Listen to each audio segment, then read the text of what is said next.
नमस्कार मित्रांनो. कुत्र्याचा कळप असतो, लांडग्याचा कळप असतो आणि बऱ्याचशा प्राण्याचा कळप असतो. प्रत्येक प्राणी कळपानं जगतात. परंतु वाघ एक अशी वस्तू आहे, एक असा प्राणी आहे की त्याला कोणाचीही गरज नाही महाराज.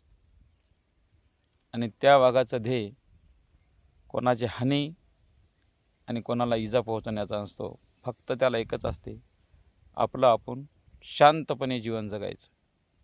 म्हणून आपलंही जीवन जगत असताना दुसऱ्याची हानी होईल, दुसऱ्याचं नुकसान होईल याचा विचार करून आपण आपलं जीवन जगा. किंवा दुसऱ्याचं वाईट चितू नका. आपल्या जीवनामध्ये आपलंच सार्थ होईल आणि दुसऱ्याचं वाईट होईल असं बघू नका.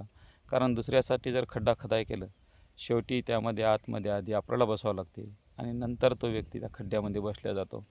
म्हणून मित्रांनो, विचार करून वागा. आणि व्हिडिओ आवडत असेल लाईक, शेअर, सबस्क्राईब करायला मात्र विसरू नका.